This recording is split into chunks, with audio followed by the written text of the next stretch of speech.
سنائی دی۔ گھوڑے جب مشعلوں کی روشنی میں آئے تو سب نے دیکھا کہ 4 گھوڑے دائیں سے اور 4 بائیں سے دوڑے آ رہے تھے۔ ہر ایک پر ایک ایک سوار تھا، ان کے پاس ہتھیار نہیں تھے، وہ ایک دوسرے کے آمنے سامنے آ رہے تھے۔ صاف ظاہر تھا کہ وہ ٹکرا جائیں گے، کسی کو معلوم نہیں تھا کہ وہ کیا کریں گے۔ وہ ایک دوسرے کے قریب آئے تو دونوں فریقوں کے سوار رکابوں میں پاؤں جما کر کھڑے ہو گئے، پھر انہوں نے لگامیں ایک ایک ہاتھ میں کر لیں اور دوسرے بازو پھیلا دیے۔ دونوں اطراف کے گھوڑے بالکل آمنے سامنے آ گئے اور سواروں کی دونوں پارٹیاں ایک دوسری سے الجھ گئیں۔ سواروں نے ایک دوسرے کو پکڑنے اور گھوڑے سے گرانے کی کوشش کی۔ جب گھوڑے آگے نکل گئے تو 2 سوار جو گھوڑوں سے گر پڑے تھے ریت پر کلا بازیاں کھا رہے تھے۔ ایک طرف ایک سوار نے دوسری طرف سے دوسرے سوار کو ایک بازو میں جکڑا اور اسے گھوڑے سے اٹھا لیا تھا اور اسے اپنے گھوڑے پر ڈال کر لے جا رہا تھا۔ ہجوم نے اس قدر شور برپا کیا کہ اپنی آوازیں اپنے آپ کو سنائی نہیں دیتی تھیں۔ یہ سوار اندھیرے میں غائب ہوئے تو دونوں طرف سے 4 اور گھوڑے آئے اور اسی طرح مقابلہ ہوا۔ اس طرح 8 مقابلے ہوئے۔ اس کے بعد شتر سوار آئے، پھر گھوڑا سواروں اور شتر سواروں نے سواری کے متعدد کرتب دکھائے۔ اس کے بعد تیغ زنی اور بغیر ہتھیاروں کی لڑائی کے مظاہرے ہوئے جن میں کئی ایک سپاہی زخمی ہو گئے۔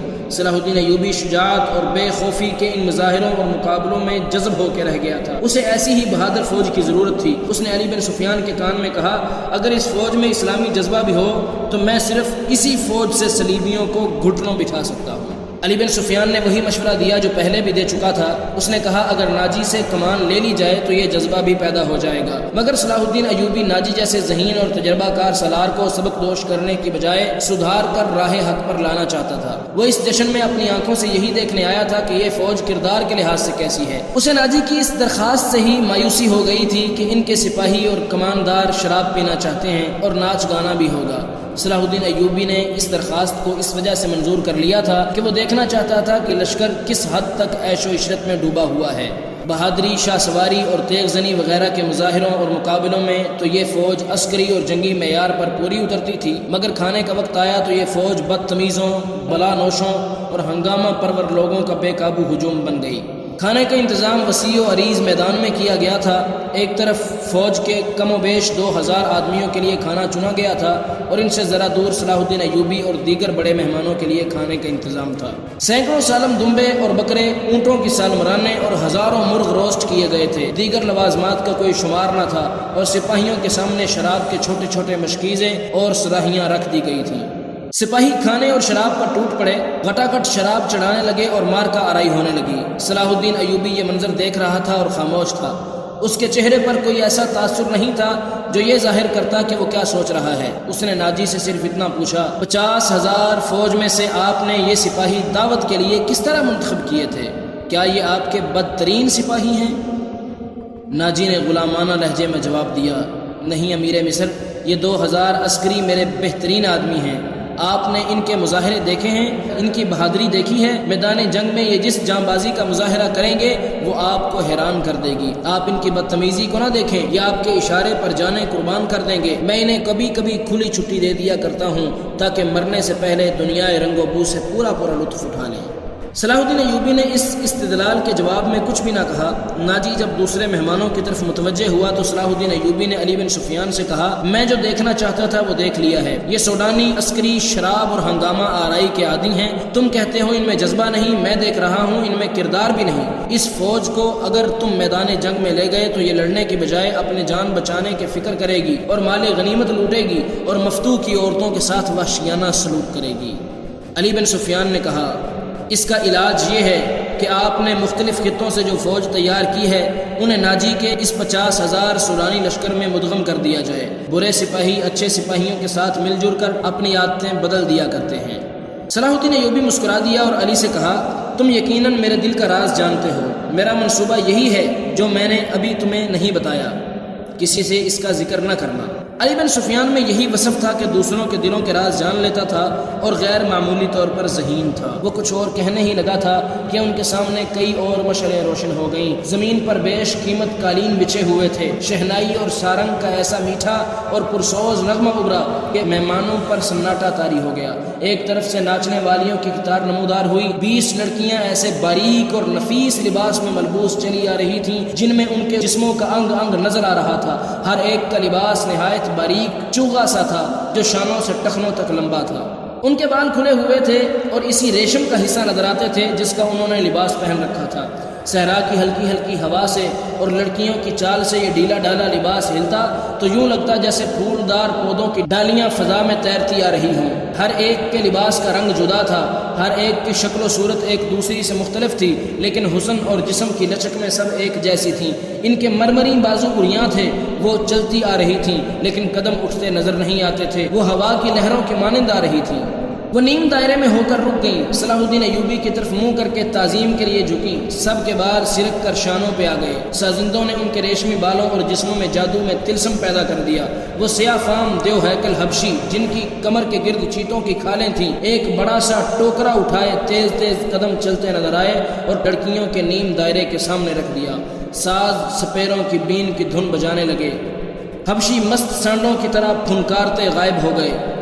ٹوکرے میں ایک بہت بڑی کلی اوپر کو اٹھی اور پھول کی طرح کھل گئی۔ اس پھول میں سے ایک لڑکی کا چہرہ نمودار ہوا، پھر وہ اوپر کو اٹھنے لگی، یوں لگتا تھا جیسے سرخ بادلوں میں سے چاند نکل رہا ہو۔ یہ لڑکی اس دنیا کی معلوم نہیں ہوتی تھی، اس کی مسکراہٹ بھی عرضی نہیں تھی، اس کے بالوں کی چمک بھی مصر کی کسی لڑکی کی چمک نہیں لگتی تھی۔ اور جب لڑکی نے پھول کی چوڑی پتیوں میں سے باہر قدم رکھا تو اس کے جسم کی لچک نے تماشائیوں کو مسحور کر لیا۔ علی بن سفیان نے صلاح الدین ایوبی کی طرف دیکھا، اس کے ہونٹوں پر مسکراہٹ تھی۔ صلاح الدین ایوبی نے مسکرا کر اس کے کان میں کہا، مجھے توقع نہیں تھی کہ یہ اتنی خوبصورت ہوگی۔ ناجی نے صلاح الدین ایوبی کے پاس آ کر کہا، امیر مصر کا اقبال بلند ہو، اس لڑکی کا نام زکوئی ہے، اسے میں نے آپ کی خاطر سکندریہ سے بلایا ہے۔ یہ پیشہ ور رقاصہ نہیں اور یہ عصمت فروش بھی نہیں، رقص سے اسے پیار ہے، شوقیہ ناچتی ہے، کسی محفل میں نہیں جاتی۔ میں اس کے باپ کو جانتا ہوں، ساحل پر مچھلیوں کا کاروبار کرتا ہے۔ یہ لڑکی آپ کی عقیدت مند ہے، آپ کو پیغمبر مانتی ہے۔ میں اتفاق سے اس کے گھر اس کے باپ سے ملنے گیا تو اس لڑکی نے استدعا کی ہے کہ سنا ہے صلاح الدین ایوبی امیر مصر بن کے آئے ہیں، خدا کے نام پر مجھے ان سے ملوا دو، میرے پاس اپنی جان اور رقص کے سوا کچھ بھی نہیں جو میں اس عظیم ہستی کے قدموں میں پیش کروں۔ قابل صد احترام امیر، میں نے آپ سے رقص و سرور کی اجازت اسی لیے مانگی تھی کہ اس لڑکی کو میں آپ کے حضور پیش کرنا چاہتا تھا۔ صلاح الدین ایوبی نے پوچھا، آپ نے اسے بتایا تھا کہ میں اپنے سامنے کسی لڑکی کو رقص اور عریانی کی حالت میں نہیں دیکھ سکتا؟ یہ لڑکیاں جنہیں آپ ملبوس لائے بالکل ننگی ہیں۔ علی مقام ناجی نے کھسیانہ ہو کر جواب دیا، میں نے بتایا تھا کہ امیر مصر رقص کو ناپسند فرماتے ہیں، لیکن وہ یہ کہتی تھی کہ میرا رقص پسند کریں گے کیونکہ میرے رقص میں دعوت گناہ نہیں، ایک باعصمت لڑکی کا رقص ہوگا۔ میں ایوبی کے حضور اپنا جسم نہیں اپنا فن پیش کروں گی۔ اگر میں مرد ہوتی تو ایوبی کی جان کی حفاظت کے لیے اس کے محافظ دستے میں شامل ہو جاتی۔ آپ کیا کہنا چاہتے ہیں؟ صلاح الدین ایوبی نے پوچھا۔ اس لڑکی کو اپنے پاس بلا کر اسے خراج تحسین پیش کروں کہ تم اپنے جسم کو ہزاروں مردوں کے سامنے عریاں کر کے بہت اچھی ناچتی ہو، اسے اس پر شاباش کہوں کہ تم نے مردوں کے جنسی جذبات بھڑکانے میں خوب مہارت حاصل کر لی ہے؟ نہیں امیر مصر، ناجی نے کہا، میں اسے اس وعدے پر یہاں لایا ہوں کہ آپ اسے شرف باریابی بخشیں گے، یہ بڑی دور سے اسی امید پر آئی ہے۔ ذرا دیکھیے اسے، اس کے رقص میں پیشہ ورانہ تاثر نہیں، خود سپردگی ہے۔ دیکھیے وہ آپ کو کیسی نظروں سے دیکھ رہی ہے۔ بے شک عبادت صرف اللہ کی جاتی ہے، لیکن یہ رقص کی اداؤں سے عقیدت سے مخمور نگاہوں سے آپ کی عبادت کر رہی ہے۔ آپ اسے اپنے خیمے میں آنے کی اجازت دے دیں، تھوڑی سی دیر کے لیے اسے مستقبل کی وہ ماں سمجھیں جس کی کوکھ سے اسلام کے پاسبانی کے لیے جانباز جنم لیں گے۔ یہ اپنے بچوں کو بڑے فخر سے بتایا کرے گی کہ میں نے سلطان صلاح الدین ایوبی سے تنہائی میں باتیں کرنے کا شرف حاصل کیا تھا۔ ناجی نے نہایت پر اثر الفاظ اور جذباتی لب و لہجے میں صلاح الدین ایوبی سے منوا لیا کہ یہ لڑکی جسے اس نے ایک بردہ فروش سے خریدا تھا شریف باپ کی باعصمت بیٹی ہے۔ اس نے صلاح الدین ایوبی سے کہلوا لیا، اچھا اسے میرے خیمے میں بھیج دینا۔ زکوئی نہایت آہستہ آہستہ جسم کو بل دیتی اور بار بار صلاح الدین ایوبی کی طرف دیکھ کر مسکراتی تھی۔ باقی لڑکیاں اس کے گرد تتلیوں کی طرح جیسے اڑ رہی ہوں۔ یہ اچھل کود والا رقص نہیں تھا، مشعلوں کی روشنی میں کبھی تو یوں لگتا جیسے ہلکے نیلے شفاف پانی میں جل پریاں تیر رہی ہوں۔ چاندنی کا اپنا ایک اثر تھا۔ صلاح الدین ایوبی کے متعلق کوئی نہیں بتا سکتا کہ وہ گمسم بیٹھا کیا سوچ رہا تھا۔ ناجی کے سپاہی جو شراب پی کر ہنگامہ برپا کر رہے تھے وہ بھی جیسے مر گئے تھے۔ زمین اور آسمان پر وجد طاری تھا۔ ناجی اپنی کامیابی پر بے حد مسرور تھا اور رات گزرتی جا رہی تھی۔ تو محترم سامعین، یہ تھی آج کی کہانی۔